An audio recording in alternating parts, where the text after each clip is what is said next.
Mensagens que edificam, ministradas pelo pastor Sidney Ferreira.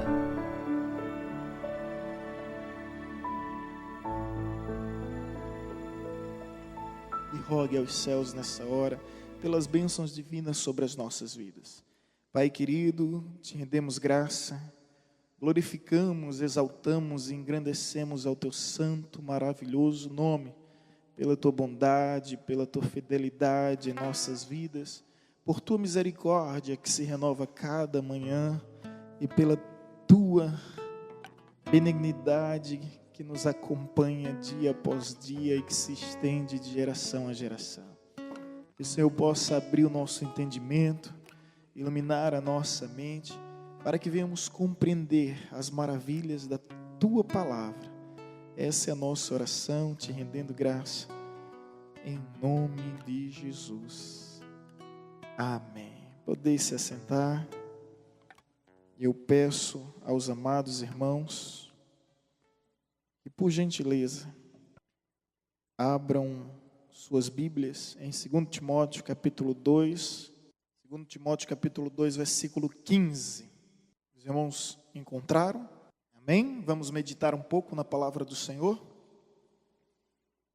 2 Timóteo capítulo 2, versículo 15.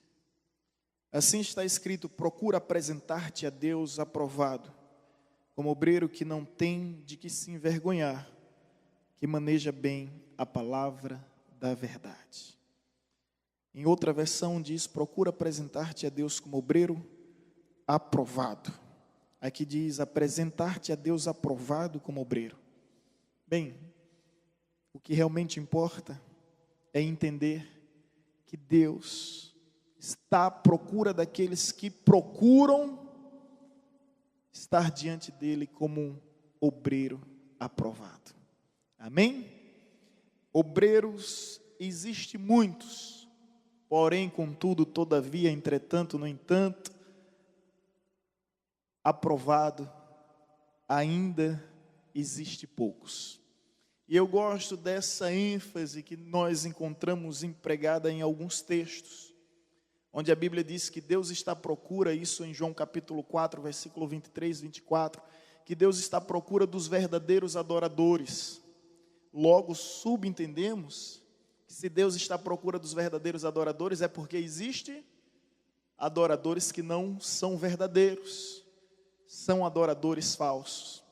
A Bíblia também nos diz no Evangelho de Mateus, capítulo 25, 21, que Deus se compromete com um servo bom e fiel. Então, se há essa ênfase para servo bom e infiel, por inferência, nós logo compreendemos que há servo mau e infiel. E o texto aqui nos diz que Deus espera que nós venhamos nos posicionar diante dele como obreiros aprovados. Se há essa ênfase de obreiro aprovado, é porque existe obreiros reprovados. Vou fazer uma pergunta retórica, aquela que você não precisa responder, mas que você possa refletir e ponderar. Você é um verdadeiro adorador ou um falso adorador? Você é um servo bom ou um servo ruim? Um servo fiel ou um servo infiel? Você é um obreiro aprovado ou um obreiro reprovado? Só você pode responder essa pergunta. Mas a questão aqui, irmãos, que eu aprecio nessa palavra de instrução concedida e confiada ao apóstolo Paulo para o jovem Timóteo que estava se preparando para ingressar no ministério, na santa vocação. O apóstolo Paulo escreveu 13 epístolas. Dessas 13, 10 foram cartas gerais, cartas escritas a uma comunidade. No entanto, 3 dessas são chamadas epístolas pastorais, que são justamente direcionadas, destinadas a indivíduos, a pessoas. E essas 3 cartas é 1 Timóteo, 2 Timóteo e Tito. De modo que eu aconselho a todo obreiro ler essas cartas pastorais, porque são cartas específicas direcionadas com um fim: formar, capacitar, aprimorar, preparar obreiros para a grande missão que foi confiada por Deus ao seu povo. Então aqui o apóstolo Paulo está conversando com Timóteo, é uma prosa, estão confabulando acerca de assuntos concernentes ao reino dos céus. E uma das instruções que eu considero e julgo mais sábia é justamente essa: procura apresentar-te a Deus como obreiro aprovado. Em outras palavras, o apóstolo Paulo está dizendo: Timóteo, esforça-te. Ele fala sobre a disposição e a disponibilidade que deve existir em cada obreiro. Você tem que estar disponível, você tem que estar disposto, você tem que se esforçar, você tem que se dedicar. Olha o que o texto nos diz: procura. O que é que você tem procurado fazer? Procura apresentar-te a Deus aprovado como obreiro. Não é aprovado perante os homens, não é aprovado perante a sociedade, não é aprovado mediante as ideologias humanas que regem esse mundo, mas é aprovado perante Deus. Quantas vezes nós não nos preocupamos o suficiente com a nossa reputação para tentar agradar uns e agradar outros, querendo dessa forma estar aprovado perante os olhos dos nossos pais, perante os olhos dos nossos patrões, perante os olhos dos nossos mestres e perante tantos olhos que existem, e a gente precisa dar dia após dia satisfação da nossa existência, da nossa conduta. Não é verdade? Mas aqui a ênfase é: procura apresentar-te aprovado perante Deus. Um obreiro, ele deve apresentar-se aprovado perante Deus. Eu vejo muitos obreiros naufragando na fé porque querem ser aprovados perante os homens. E a Bíblia diz: ai de vós quando todos vos louvarem, e é bem-aventurados sereis quando vos perseguirem, caluniarem, inventarem mentira ao vosso respeito. Exultai-vos, alegrai-vos, porque grande é o vosso galardão no reino dos céus. Que contradição, né? Um paradoxo, né? Ou seja, quando você é elogiado pelo mundo, você é reprovado por Deus. Quando você é aprovado por Deus, você acaba, de certa forma, sendo censurado pelo mundo. Mas o que convém a ênfase aqui nesse texto é ressaltar que é procurar apresentar-te diante de Deus como obreiro aprovado. A pergunta aqui não é se perante a sua igreja você é aprovado, perante o seu pastor você é aprovado. Tudo isso é muito bom e deve ser seguido. Não é perante a denominação se você é aprovado, mas a pergunta aqui ela vai um pouco além. É se você é aprovado aos olhos de Deus, se você é aprovado não simplesmente pelas instituições, porque tem muitas pessoas que são aprovadas pelas instituições religiosas e denominacionais, mas não são aprovados perante os olhos de Deus. Deus que sonda o coração, perscruta a alma, reconhece verdadeiramente toda a intenção das nossas motivações. E eis aqui uma palavra que nós devemos prezar muito por ela. Procura apresentar-te a Deus como obreiro aprovado. E quando se fala de procura, nos remete à ideia de dedicação. E dedicação requer a moeda mais valiosa que existe: tempo. Tempo. Para alguns, hoje é o primeiro passo, como dizia o adágio oriental, é o primeiro passo de uma caminhada de 1000 léguas.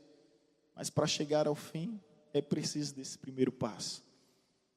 Para alguns, um primeiro passo dessa jornada teológica, onde nós estaremos aqui por 3 anos e meio, por 3, 2, 1 ano, a depender da nossa opção de curso.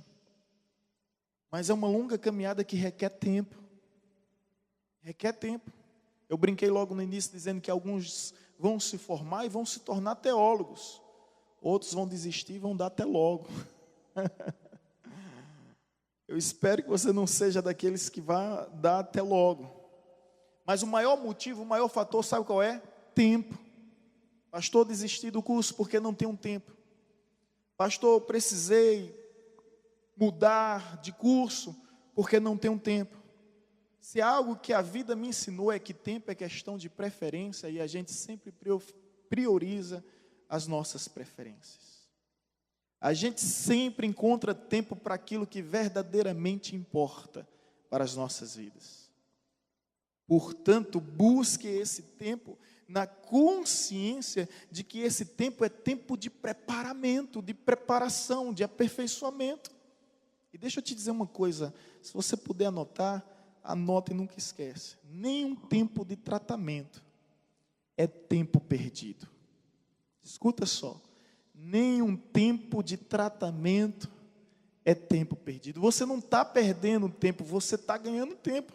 Quando eu estudei lá no seminário STPN, Seminário Teológico Pentecostal do Nordeste, da missão canadense no Nordeste brasileiro, na cidade de Recife, passei 4 anos confinado, 2012 a 2015. Não tinha acesso à televisão, não tinha acesso à rádio, era negócio de bicho, de doido. E às vezes a gente endoidava ao ponto de virar bicho. Foi um tempo de tratamento e eu vejo o quanto aquilo foi válido na minha vida. E um dia eu andando pela cidade de Recife, eu vi uma obra, uma construção, uma obra em construção, vários obreiros trabalhando. E ali eu me senti guiado pelo Espírito. Entra, eu entrei. E Deus disse, vê. Aí estava lá aquele protótipo, aquele arquétipo do que vai ser, aquele croquis do que vai ser. Como é que chama aquilo? Projeto, arquitetônico do que vai ser. E eu olhei lá, era um edifício, a maquete eletrônica, é justamente um edifício de quase 40, 50 andares, enorme. E eu comecei a olhar a profundidade daquilo, enorme. Eu disse, que coisa interessante. Profundidade enorme, eles escavando, às vezes jogavam dinamite para quebrar as rochas, despedaçar as rochas. E ali Deus falou uma coisa com tanta simplicidade, que tudo que para crescer para cima tem que crescer para baixo. E eu não estava conseguindo entender aquele tempo no seminário, e Deus disse, é fundamento. É tempo de fundamento em sua vida. É tempo de fazer a fundação. Você sabe evidentemente, que é justamente a estrutura da fundação que vai determinar o tamanho do edifício. Diz que o nome é difícil porque um matuto, quando olhou para cima, disse, é difícil. Aí o nome ficou sendo chamado edifício. Mas é justamente a base, é justamente aquela estrutura, é justamente aquela fundação. Eu pergunto, qual é a sua base, irmão? Qual é a sua fundação? Sabe, tem pessoas que dizem hoje, eu tenho um chamado para ser pastor, eu tenho um chamado para ser pregador, e pensa que as coisas no reino de Deus acontecem instantaneamente. É incrível como Deus nos ensina que para criar o universo, Ele levou 7 dias, no 7º Ele descansou. Como Ele nos ensina a não sermos imediatistas, a não sermos ansiosos, preocupados é se ocupar previamente, não adianta. É incrível como Deus nos ensina. Mas hoje, infelizmente, o meio evangélico sofre bastante por causa de pessoas despreparadas. E é interessante que você só encontra isso no meio religioso. Eu recebi uma vocação para ser sacerdote. Aí já quer ser sacerdote. Ninguém chega e diz bem assim, olha, eu recebi um chamado para ser médico, e já começa a clinicar, diagnosticar. E você seria capaz de contratar um engenheiro para construir sua casa? Fazer o projeto da sua casa, ou um arquiteto, que nem estudou? A pessoa diz bem assim, olha, eu tenho um chamado para fazer arquitetura, eu tenho um chamado para ser engenheiro, mas ainda não tenho tempo de ir à faculdade, mas eu estou aqui para construir sua casa. Imagine você fazer um tipo de cirurgia com um camarada que diz que tem chamado para ser médico, mas não tem a formação de médico. Olha que situação embaraçosa. Muita gente age dessa forma, eu tenho um chamado para ser pastor, pregador, profeta, seja lá o que for, mas ao mesmo tempo não quer se preparar. E o que o Paulo diz a Timóteo é procura, ou seja, prepare-se, esteja disponível, esteja disposto a se apresentar diante de Deus como obreiro aprovado. O pastor Rick Warren, ele é escritor de um livro, Uma Vida com Propósito, que eu recomendo a todos, best-seller É um livro muito vendido. Inclusive, também autor de um grande livro que é Uma Igreja com Propósito. Uma das maiores igrejas nos Estados Unidos. Foi ele que fez a posse do presidente Barack Obama quando assumiu. Foi ele que foi convidado. E até aquele atleta que é recordista olímpico, né, de natação, inclusive teve a sua vida, Michael Phelps, teve a sua vida transformada a partir da leitura desse livro. Era um jovem depressivo, com pensamentos suicidas, vivia no submundo das drogas, mas quando leu esse livro, teve sua vida transformada. Há um momento nesse livro que ele diz bem assim: quando Deus quer construir um cogumelo, Ele faz isso da noite para o dia. Mas Deus, quando quer construir um carvalho, Ele leva décadas. Em outras palavras, se eu pudesse parafrasear, já parafraseando, eu diria o seguinte: quando Deus quer construir um cogumelo, Ele leva horas para durar apenas alguns dias. Mas quando Deus quer fazer um carvalho, Ele leva décadas para durar século. A pergunta aqui é: você quer ser o quê? Um cogumelo ou um carvalho? Bom pensar, né? Um cogumelo ou um carvalho? A árvore forte e resistente é aquela que fortalece as suas raízes. E esse tempo de preparo, esse tempo de tratamento não é tempo perdido, porque nós estamos o quê? Fortalecendo as nossas raízes. A Bíblia diz que o justo florescerá como o cedro do Líbano. O cedro do Líbano é uma das árvores que mais demora para crescer. Na realidade, as pessoas pensam que ela não está crescendo porque ela de fato não cresce visivelmente, externamente, mas internamente ela fortalece suas raízes. E depois, quando ela cresce, além de ser uma árvore frondosa, frutífera, florida, ela é capaz de suportar tempestades, temporais, vendavais, porque ela tem raízes. Portanto, queridos, procura apresentar-te a Deus, fala sobre a necessidade da nossa dedicação, de estarmos disponíveis para sermos tratados. E eu vou te dizer uma verdade: Deus não usa calouro, até usa, colocando entre aspas. Porque um dia uma pessoa chegou e disse: pastor, quando Deus quer usar, Ele usa quem Ele quer. Ele usou até a jumenta de Balaão. Eu disse: tem razão, porém, a jumenta não deixou de ser jumenta. A jumenta continuou sendo jumenta. Burro é quem não quer se preparar. Vai ser usado uma vez na vida como a jumenta, né? Então, a jumenta foi jumenta. Você olha que Pedro esteve com Jesus primeiro um ano, segundo ano, terceiro ano, primeiro, segundo, terceiro ano. Pedro andava com Jesus. Sabe quantas cartas Pedro escreveu? 3 cartas. Deixa eu conferir isso aqui. 2 ou 3. Me veio agora a dúvida, mas a gente está aqui para 1 Pedro, 1 Pedro, 2 cartas, gente. Quem escreveu 3 foi João. 1 João, 2 João, 3ª epístola de João. Pedro escreveu apenas 3 epístolas. E andou com Jesus durante quanto tempo? 3 anos. Agora me responda uma coisa. Paulo andou com Jesus quanto tempo? Pastor J ali já respondeu. Nunca andou com Jesus. Ele apenas viu Jesus na estrada de Damasco. E quantas epístolas Paulo escreveu? 13. Pedro escreveu quantas? 2. Qual a diferença de um para o outro? Pedro tinha experiência, mas não tinha cultura, não tinha conhecimento. É tanto que Pedro, quando lê as cartas de Paulo, ele diz isso nas suas epístolas. Ele diz: difíceis de entender. Ele disse: olha, são difíceis de entender. Aí eu pergunto: até onde você deseja? Qual o limite do alcance, da repercussão do seu ministério? Eu comecei a estudar teologia, se isso serve de exemplo para alguém. Eu comecei a estudar teologia com 20 anos, entrei no seminário. Com 23 me formei. E tenho 10 anos hoje de ministério, mas nunca parei de estudar. Tive a oportunidade de estudar administração, estudei, passei mais 4 anos. Tive a oportunidade de fazer filosofia, me formei em licenciatura em filosofia.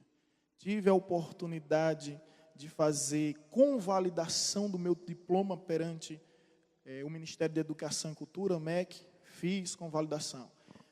Tive a oportunidade de fazer mais uma especialização, uma pós-especialização no ensino da filosofia na Universidade Federal, fiz.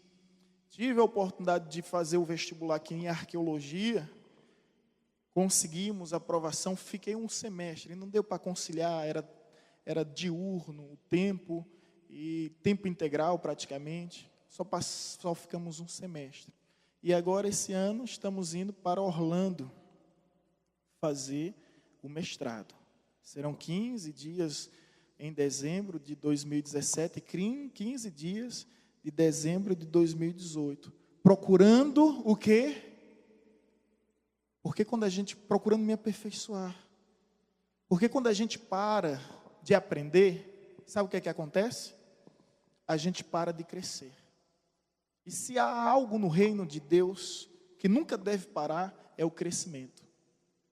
O apóstolo Paulo, apesar de todo arsenal, arcabouço que ele possuía, ele tem a humildade de dizer, não que alcancei a estatura de varão perfeito, mas prossigo para o alvo. Então, o aprendizado é essencial na vida de um obreiro. Você está ainda com dúvida disso? Deixa eu te dizer algumas verdades, para você não esquecer. Deus tinha uma promessa na vida de Abraão. Deus preparou Abraão, sabe por quantos anos? 25 anos. Deus fez a promessa quando ele tinha 75, foi cumprir quando ele completou 100. Deus tinha uma promessa na vida de José, foi cumprir, sabe quanto tempo depois? 13 anos. Deus tinha uma promessa na vida de Moisés, vai cumprir, sabe quantos anos depois? 80 anos. Deus tinha uma promessa na vida de Caleb, sabe quanto tempo vai cumprir? 45 anos. Deus tinha uma promessa na vida de Davi. Estudiosos dizem que foi entre 15 a 20 anos, se preparando. Deus tinha uma promessa na vida de João Batista. João Batista se preparou 30 anos para exercer um ministério que durou apenas 6 meses. A gente quer fazer o contrário hoje. A gente quer se preparar 6 meses para ter um ministério de 30 anos. Não vai longe. Não vai longe. 30 anos para exercer o ministério de 3 anos. Agora olha bem para mim. Será que Deus poupou o seu próprio filho? O que é que acontece com Jesus? Crescia na graça e no conhecimento. Diante de Deus e diante dos homens. Sendo em tudo obediente a Deus e a seus pais. É incrível como Jesus cumpre a lei. Porque ele exerce o ministério logo após os 30 anos. Ele poderia simplesmente exercer o ministério com qualquer idade, ou já nascer pronto. Mas ele segue toda a lei. Vamos juntos analisar isso, para que fique frisado e a gente nunca esqueça. Por que começou Jesus depois dos 30 anos? Veja Números capítulo 4, versículo 1 ao 4.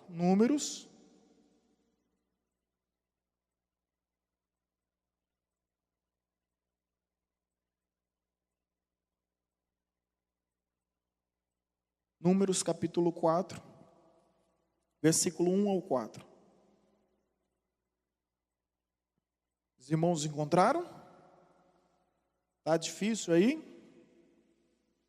Números capítulo 4, versículo 1 ao 4. Disse o Senhor a Moisés e a Arão: levanta o censo dos filhos de Coate, no meio dos filhos de Levi, pelas suas famílias, segundo a casa dos seus pais. Da idade de, quantos anos aí? Da idade de 30 anos. Qual era a idade limite para começar o ministério? Da idade de 30 anos para cima, até os 50, será todo aquele que entrar neste serviço para exercer algum encargo na tenda da congregação. É este o serviço dos filhos de Coate na tenda da congregação, nas coisas santíssimas. A exigência da lei, 30 anos. Agora veja comigo 1 Crônicas 23, 3. 1 Crônicas, capítulo 23, versículo 3.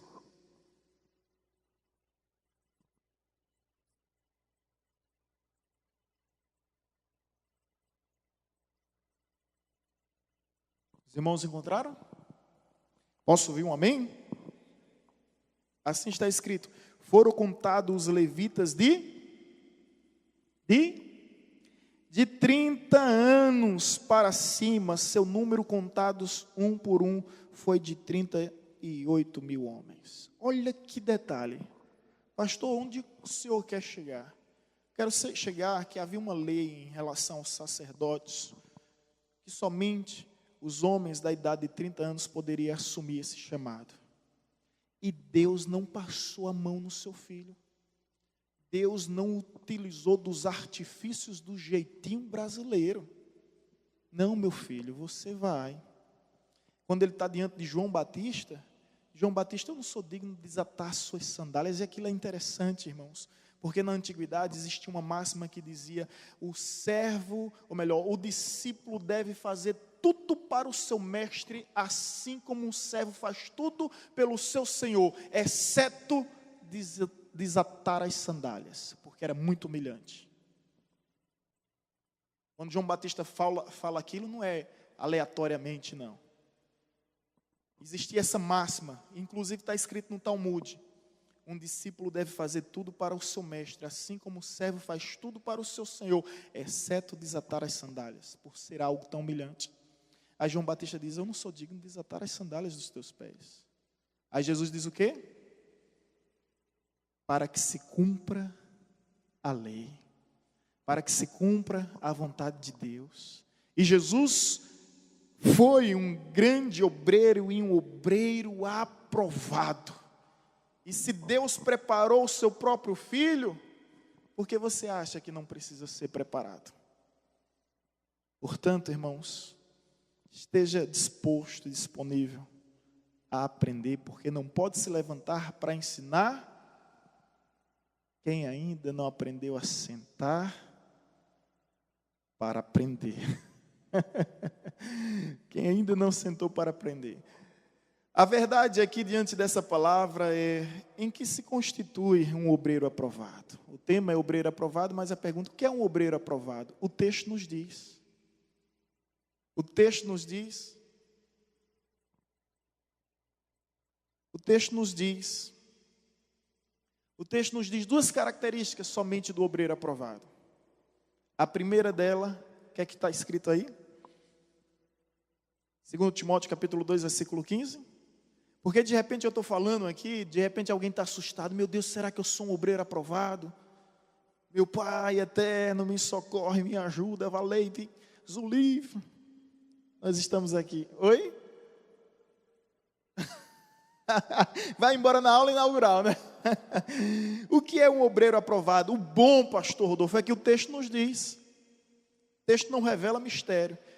Nos diz que devemos ser um obreiro aprovado e depois diz que não tem do que se envergonhar. Primeira característica de um obreiro aprovado: ele não se envergonha. Existem 3 tipos de pessoas: aquelas que têm vergonha do evangelho, outras que envergonham o evangelho, e o terceiro tipo de pessoa está escrito em Romanos 1,16, onde o apóstolo Paulo diz: não me envergonho do evangelho. Conseguiu captar? Quais são os 3 tipos de pessoas que existem? Aqueles que têm vergonha, aqueles que envergonham e aqueles que não sentem vergonha do evangelho. Romanos 1,16 diz: não me envergonho do evangelho, e ele ainda dá um motivo: porque é poder de Deus para a salvação de todo aquele que nele crê. Não dá para se envergonhar do evangelho. Domingo agora nós vemos um testemunho tão forte de um homem que passou 30 anos no homossexualismo. É o vocalista do grupo ministerial Shot Crente, pastor Wilk. Ou Shot Crente não, Shot Santo, pastor Wilk. Pastor Wilke, né? Pastor Wilke, transformado, regenerado. Ele contando a história, eu chorava aqui, irmãos. O tempo todo eu chorava. Eu pulei tanto que acabei me lesionando, não deu para jogar. No outro dia, na segunda-feira, tem um futebolzinho, não deu para render. Mas eu me emocionei quando ele mostrou a imagem da sua família restaurada, da sua esposa, das suas meninas. E foi forte daquilo, só o Evangelho pode fazer isso. O Evangelho foi considerado por sociólogos e antropólogos sem vínculos religiosos, sem compromissos, sem tendências, né? Sem postura tendenciosa. Eles consideraram o Evangelho como reduto moral da sociedade. Padrão, paradigma moral. Porque o único lugar em que é permitido um ex-traficante viver é dentro da igreja. Não existe outro lugar. Uma vez entrou no tráfico, para sempre escravo do tráfico. Mas até os traficantes respeitam quando alguém se converte e entrega a vida a Jesus. Esse evangelho tem um poder transformador. Conta-se em uma conferência internacional, existia representante de diversas ideologias. E teve um momento, isso em público, que um comunista teve a oportunidade de falar. E o comunista, ao discursar, ele disse: se o comunismo reger esse mundo, o comunismo terá condições, ele apontou, para um maltrapilho, um mendigo perdido na rua, e disse: o comunismo terá condições de colocar novas vestes naquele velho homem. E várias ideologias, representando ideologias, segmentos, tiveram a oportunidade de falar, mas chegou o momento do cristianismo ser representado por um homem. E ele disse: o comunista que falou tem razão. O comunismo pode sim colocar novas vestes naquele velho homem, mas somente o cristianismo pode colocar um novo homem naquelas vestes velhas. Esse é o poder do evangelho. É o poder transformador. É o poder que muda, que regenera, que restaura. Quantos lares, quantas famílias restauradas. Por isso que o apóstolo Paulo diz: eu não posso me envergonhar. Eu não posso me envergonhar do evangelho, porque é poder de Deus. E nós temos visto essa manifestação do poder libertando pessoas que antes e outrora era escrava das drogas, escrava da prostituição, viviam aprisionada e foram libertas. Tornaram-se homens dignos, idôneos, justos, honestos, homens piedosos, homens tementes. Portanto, o obreiro aprovado, ele não envergonha o evangelho. Tem cada testemunho aí, né, pastor Jota? É triste. Tem cada testemunho aí. Jesus disse: é impossível que não venha escândalo no meu nome, mas ai daquele que trouxer escândalo. Então tem muita gente envergonhando o evangelho, tem gente sentindo vergonha do evangelho. Sentir vergonha do evangelho é quando você não testemunha do amor de Deus, aonde você estiver, diante de quem você estiver. Você vai ter receio de ser uma pessoa intransigente, e aí você vai simplesmente, em nome de uma suposta ética, que não é ética, se calar. Não é porque você respeita a pessoa. Não é. É porque você tem vergonha. Porque o evangelho é loucura. A Bíblia nos diz que o evangelho é loucura mesmo, e que Deus escolheu as coisas loucas deste mundo. O evangelho é loucura para aqueles que se perdem, porque os judeus querem sinais, os gentios querem conhecimento, e nós proclamamos Cristo crucificado. Loucura para os gentios, escândalo para os judeus. Portanto, eu aqui não me envergonho do evangelho. Posso dizer por mim: aonde estiver, seja de quem, diante de quem estiver, não me envergonho do evangelho. Então a primeira característica de um obreiro aprovado qual é? Não se envergonha do evangelho. Segunda, o que é que diz mais? Que maneja bem a palavra da verdade. Olha que bênção. Segunda característica de um obreiro aprovado: ele tem que conhecer a palavra. ele tem que manejar a palavra. Ele tem que ser conhecedor da palavra. Agora imagine você contratar um profissional que não sabe lidar exatamente com os instrumentos, com as ferramentas do seu trabalho. Da mesma forma é você falar com um obreiro que não conhece a palavra. Um obreiro que não está firmado, que não se encontra capacitado na palavra. A Bíblia nos diz em Mateus 22, 29, errais em não conhecer as Escrituras, nem o poder de Deus. Então é um erro não conhecer as Escrituras. É um erro que cometemos quando ignoramos o conhecimento da palavra do Senhor. E hoje, infelizmente, nós lidamos com alguns movimentos extremistas que não prezam pelo conhecimento da palavra, e a gente tem que procurar o equilíbrio. Segundo Timóteo 1,7 diz que Deus não nos deu espírito de covardia, mas de amor, de ousadia e de moderança. Se eu pudesse desenvolver alguma teologia, seria a teologia da moderança. A teologia que busca o equilíbrio, porque todos os extremos são perigosos, não é? Tudo na vida. A pressão não pode ser alta, não pode ser baixa. Tudo na vida é uma questão de equilíbrio, porque todos os extremos se encontram justamente todo perigo se encontra justamente nos extremos. Olha o que Martinho Lutero um dia respondeu ao ser questionado. Martinho Lutero, qual é mais importante? Poder ou conhecimento? E ele respondeu da seguinte forma: se imagine dentro de uma canoa com o objetivo de atravessar uma grande lagoa. Em uma mão você tem um remo chamado conhecimento, em outra mão você tem um outro remo chamado poder. Se você só remar conhecimento, o que é que vai acontecer? O que é que vai acontecer? Você não vai sair do lugar. Se você remar somente poder, o que é que vai acontecer? Você não vai sair do lugar. Agora, se você remar conhecimento, poder, conhecimento, poder, conhecimento, poder, o que é que vai acontecer?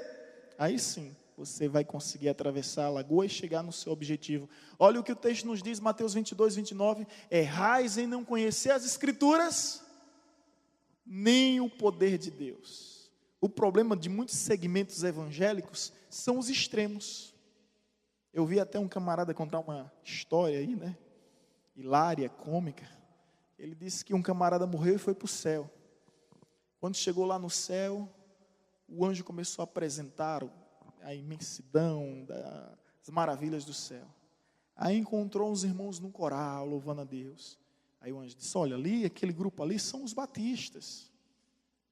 Aí o irmão, que bênção, que maravilha. Depois encontrou uns irmãos num reprepé, sabe? Marchando, sapateando, rodapiando, em fervente oração. Disse, quem são esses irmãos? Esses irmãos são os assembleanos, que bênção. Depois encontrou um monte de gente discutindo, lendo a Bíblia. Discutindo para um lado e para o outro. Quem são esses? Aí disse, esses são os presbiterianos. Depois anda mais um pouquinho, ele vê um grupo bem distante lá sozinho. Aí disse bem assim, quem são aqueles? Aí o anjo, vamos lá. Silêncio. E o anjo começou a caminhar, se aproximando. Esses aqui são os adventistas. Fale baixinho, porque eles pensam que estão aqui sozinhos. O exclusivismo dentro das igrejas adventistas de pensar que somente eles serão salvos. Mas eis a questão aqui dessa história, é o extremo. Os extremos que existem, que na realidade sempre nos separam, ao ponto de não termos a virtude da moderança. O Espírito de Deus não é de covardia, é de moderança. Que esse Espírito venha ver em mim, que venha ver em você, que venha reger as nossas vidas, que venha guiar os nossos passos. Um dia perguntaram a um homem chamado A.W. Tozer, grande homem de Deus, o que era mais importante, leitura bíblica ou oração? Sabe qual foi a resposta que ele deu? Ele perguntou, um pássaro tem quantas asas? E o homem respondeu, 2. E qual é a asa mais importante? A esquerda ou a direita? Qual é a asa mais importante? As duas. Se ele não tiver uma asa, ele vai poder voar? Não vai. Então qual é o mais importante?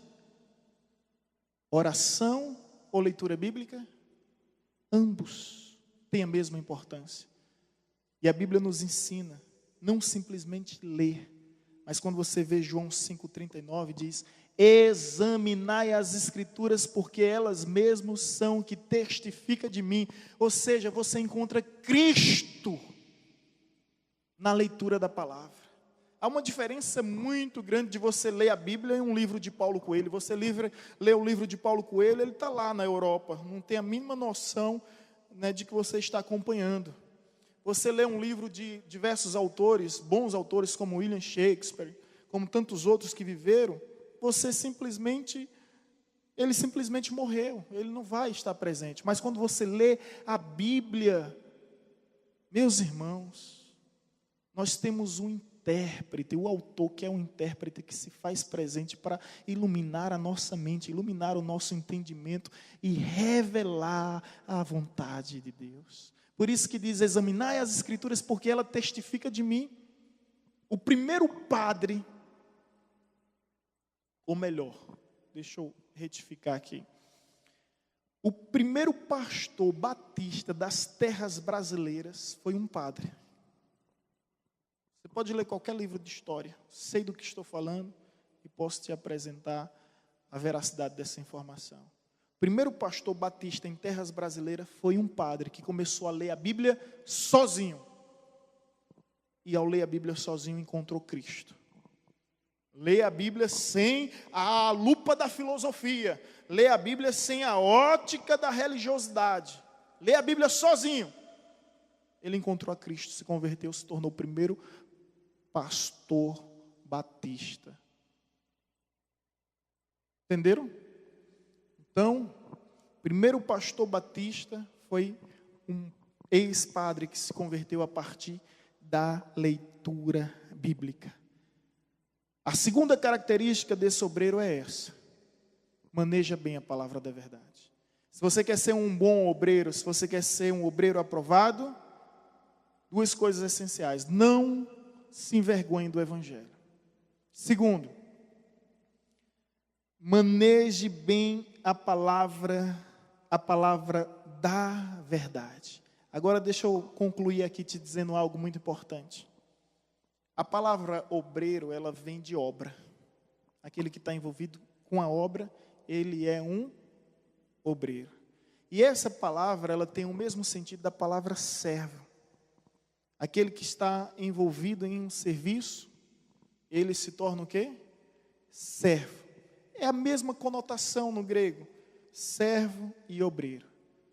E o que me chama a atenção para concluir essa nossa reflexão é que a Bíblia nos diz no Evangelho de Mateus 25, 21, que quando Jesus vier para prestação de conta, aqueles que usaram o seu talento, multiplicaram o seu talento, receberão muito mais do que investiram. E aqueles que enterraram o seu talento, eles perderão tudo. Essa parábola é muito conhecida. Mas o que chama a minha atenção nessa parábola é que quando Jesus vier para a prestação de conta do que fizemos, com o que tínhamos, com o que podíamos, com o que sabíamos, com aquilo que Ele nos confiou, com aquilo que Ele nos entregou, quando Ele vier, naquele dia nós não seremos reconhecidos por meio dos cargos, das nomenclaturas eclesiásticas, dos títulos conquistados, mas a palavra nos diz: vinde, servo bom, vinde, servo fiel, entra no gozo do teu Senhor que foi preparado para ti. Ninguém naquele dia vai ser chamado de vinde meu diácono, vinde meu pastor, vinde meu presbítero, meu evangelista. E hoje são tantos títulos, né? Vinde meu bispo. É uma hierarquização dentro das igrejas terríveis. Um dia a ex-prefeita de Nova Glória me procurou, Ana Vilma, e disse bem assim: pastor Sidney, tudo bem? Eu disse: tudo. o senhor ainda é pastor? Eu disse, pela graça e misericórdia de Deus. Ela disse, não, porque eu estive conversando com o pastor Átila Brandão e ele se tornou bispo. E o pior é que você ainda é cobrado, né, para aderir a esse movimento. Eu disse, meu irmão, não posso ser maior do que Jesus foi. Jesus disse que era o bom pastor e eu procuro ser um pastor ao menos bom. Porque o bom pastor é só ele, não há outro igual a ele. Eu sou o artigo é definido, não é indefinido. Quando ele diz eu sou o bom pastor, ele é o único. É tanto quando o jovem rico vem até Jesus e diz, bom mestre, opa, bom não, bom só há um, que é o Pai. Então só ele é o bom pastor. Nós procuramos ser o pastor bom, mas ele que é o bom pastor que dá a vida pelas suas ovelhas. É ele, né, que ao invés do mercenário que foge, ao invés do ladrão que mata, ele dá a vida pelas suas ovelhas. A grande questão aqui é que você não vai ser conhecido pelos seus cargos. Vinde, ó bispo, vinde, ó meu patriarca, né? Vinde, ó meu apóstolo. Como dizia pastor Augusto Nicodemos, apóstolo bom é apóstolo morto. E é apóstolo, é patriarca. Nesses dias os Estados Unidos consagrou um pastor a rei. Era melhor que fosse papa. Era melhor colocar o papa dos evangélicos do que consagrar o camarada rei, né? São essas diversidades, e tantos segmentos e ramificações que surgiram através do protestantismo. Não seremos conhecidos através disso. Também você não vai chamado, vinde aqui, meu teólogo. Não, nada disso importa, nada disso terá valor diante de Deus. Por que eu te digo isso? Com tamanha ênfase, já estão nos expulsando aqui, ó. Porque eu digo isso com tamanha ênfase? Deixa eu te dizer uma coisa. Quando eu entrei no seminário, primeiro ano conflito, segundo ano conflito, terceiro ano conflito. Meu conflito era tão intenso que aquilo que Davi fala, eu vi, eu senti. Sabe? Quando ele diz bem assim, eu vi pestes se apoderarem de mim. Eu vi isso, era um conflito. E entre os meus conflitos é, Deus, para que o Senhor me chamou? Se o Senhor me chamou para missionário, me disse que eu vou aprender linguística, para de repente traduzir a Bíblia para um novo idioma, para um novo dialeto. Senhor, se o Senhor me chamou para ser teólogo, me disse que eu vou estudar os vernáculos originais, o grego koiné, eu vou estudar o hebraico, eu vou tentar me aprimorar para fazer a exegese com excelência.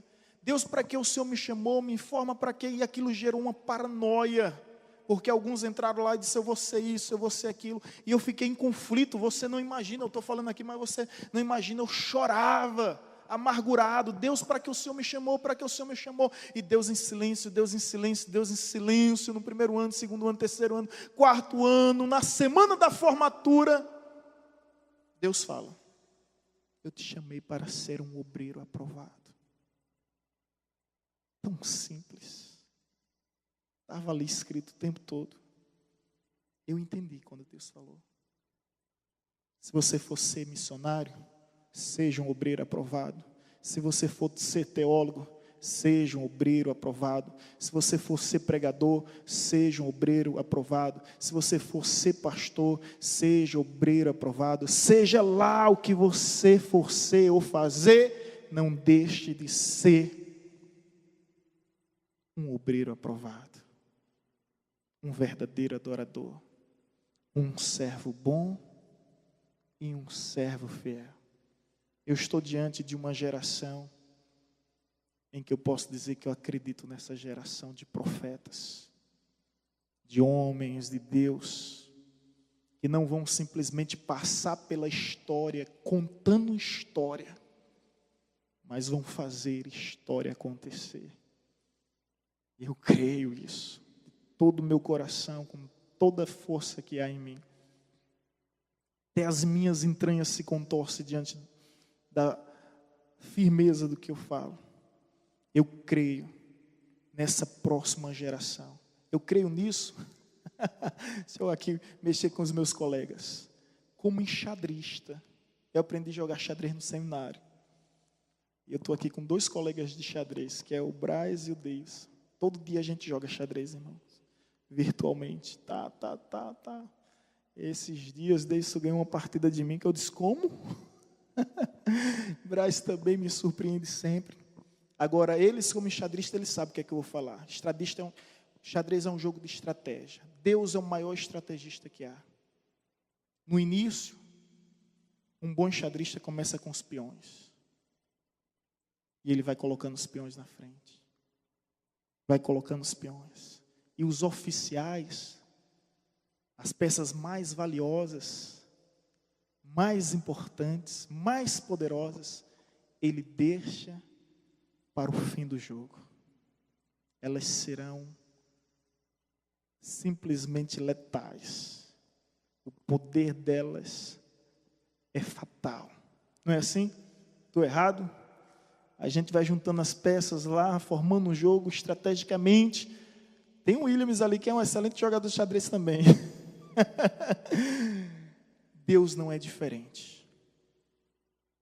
O que eu quero dizer com isso é que no fim desse jogo chamado vida, Deus vai mexer as suas principais peças. E eu quero estar lá. Eu quero estar lá. Nem que seja um peão que chegue do outro lado. E se transforme em um oficial qualquer. Mas eu quero estar lá. Deus é um excelente, exímio, expert, estrategista. E as principais peças, Ele ainda vai mexer, porque esse jogo eu e você já sabemos que Ele vai ganhar. Já está escrito o final dessa história, e termina em gozo, termina em júbilo, termina em glória. Eu acredito nisso, irmãos, sério.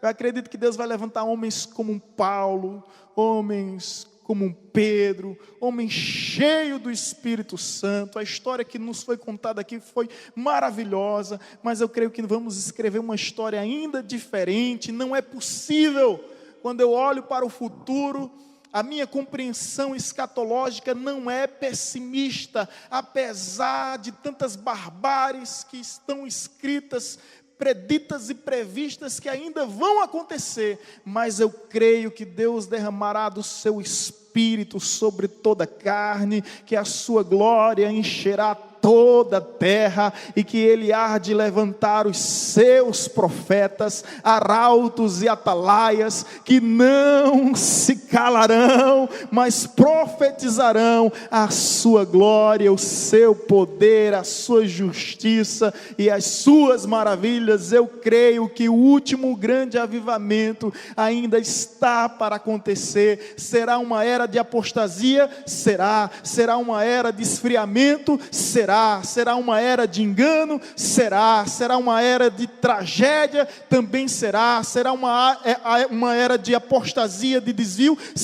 Mas também será uma era de avivamento, de poder do Espírito Santo, de manifestação de glória, de unção, de maravilhas. Deus vai levantar crianças, Deus vai levantar anciãos, Deus vai levantar jovens, Deus vai levantar homens, Deus vai levantar mulheres, e eu quero estar no meio do povo que Deus há de levantar. Eu quero ser mais um obreiro aprovado no meio do exército escolhido pelo Senhor.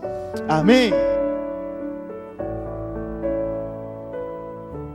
Você acabou de ouvir uma mensagem ministrada pelo pastor Sidney Ferreira, da Igreja Batista Evangelizadora.